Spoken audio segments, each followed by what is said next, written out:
الا بغيتي الكيكه تجيك طالعه هشيشه ولذيذه بزاف، تبعي الوصفه حتى الاخير. اول حاجه غادي نبدا بها هي غادي ندهن المول ديالي بالزبده وكنرشو بالكوك.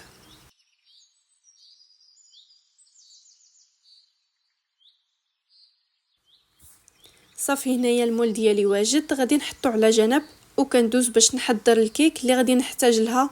رشه ديال الملح، 3 الحبات ديال البيض بدرجه حراره المطبخ، كاس سكر حبيبات، نفس الكاس اللي كناخدو به القياس ديال السكر هو اللي كناخد به جميع القياسات.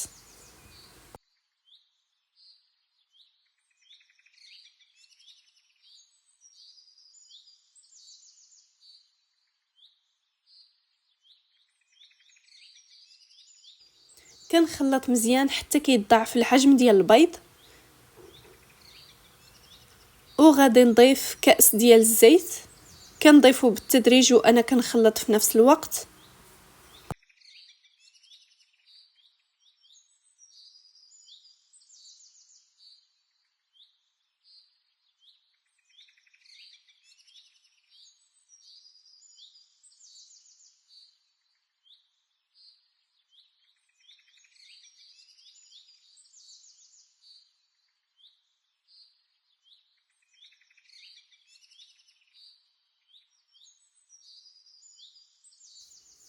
غادي ندير ملعقه صغيره ديال نكهه البرتقال اللي كتعطيني واحد النسمه لهاد الكيك، وكنضيف علبه ديال الياغورت بنكهه الفاني، الوزن ديالو 110 غرام، كاس ديال الحليب بدرجه حراره المطبخ، وكنرجع نخلط كلشي.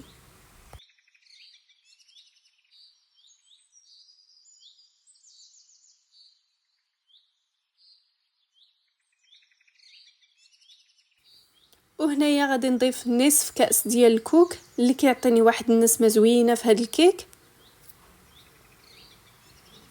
وغادي نضيف 3 الكؤوس الا ربع ديال الدقيق اللي كيكون مغربل من قبل وكيكون دقيق خاص بالحلويات.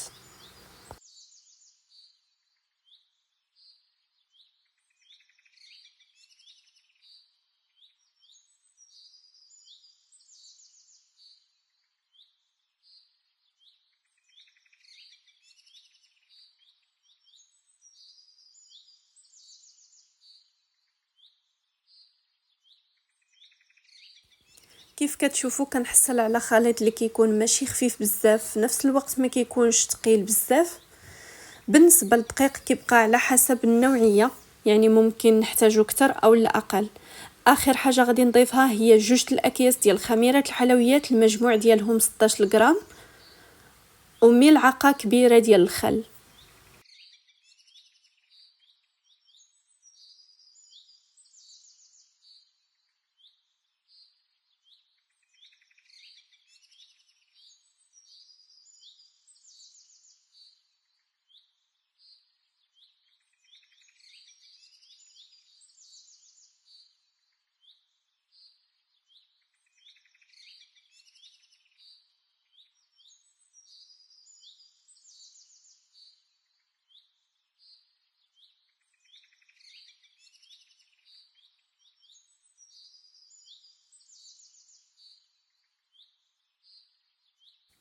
كنخوي الخليط في المول اللي وجدته من قبل، وكندخلو الفران اللي كيكون بارد، كنديرو على 170 درجه، كنخلي الكيك حتى كيطيب على خاطرو، عاد كنشعل عليه من الفوق باش كيتحمر. وهذا هو الشكل ديال الكيك من بعد ما طاب. كيف كتشوفوا كيجي الحجم ديالو مضاعف وكيجي محمر ومذهب في اللون.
وهذه هي الكيكه اليوميه بالنسمه ديال الكوكس. صراحه كتجي كيكه اللي طالعه هشيشه وخفيفه بزاف، وكيجي المذاق ديالها لذيذ.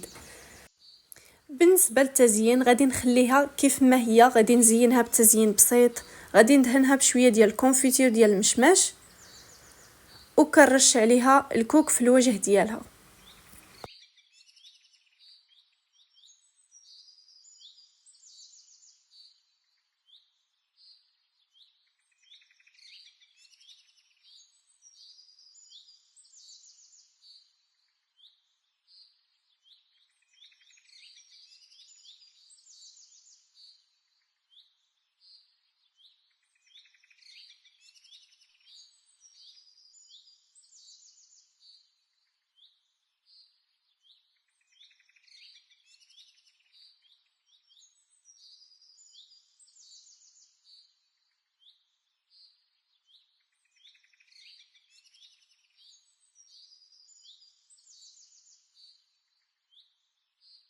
غادي نخليها بتزيين بسيط كما الكيكه ديال زمان، هكا كتجي زوينه اكثر.